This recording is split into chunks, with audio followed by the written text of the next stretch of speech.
So I'm Callan. I'm the Director of Technology for the 3 Brookline Public Libraries.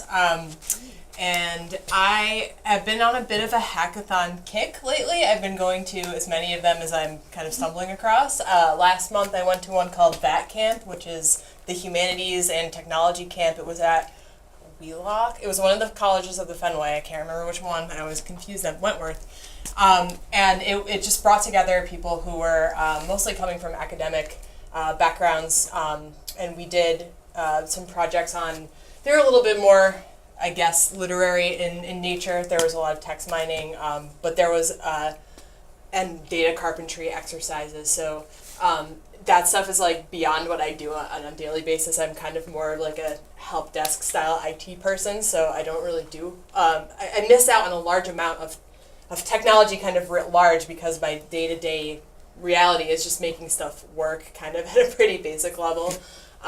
So I also went to a hackathon at the MIT Media Lab called Codex back in February, which was, it was like it invited librarians and coders, people in publishing, people in education to sort of hack the concept of reading and to hack like just, you know, new ways of presenting data and and literature essentially. So I guess my interest in hackathoning comes from sort of the anti-hackathonish ethos in my profession.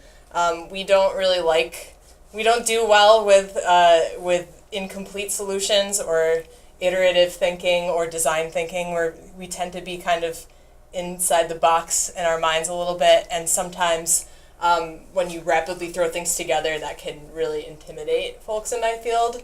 So I'm trying to, starting in Brookline, to get my staff there to sort of embrace the hacker ethos in a way that we just have a very tough time with. But coming to events like these really helps me sort of take this mentality back to them and show this is what we were able to do in just a day or two. So it was great to stumble into this, and I also have had an interest in VR from sort of a distance for a while. I've listened to podcasts about it. I've read news stories about it, and I've been like, man, that sounds cool. I want to do something with that. So this gave me the opportunity to get my hands dirty as well, and it was a great experience. I'm glad I came at the last minute, and I'm glad I did so. Woohoo!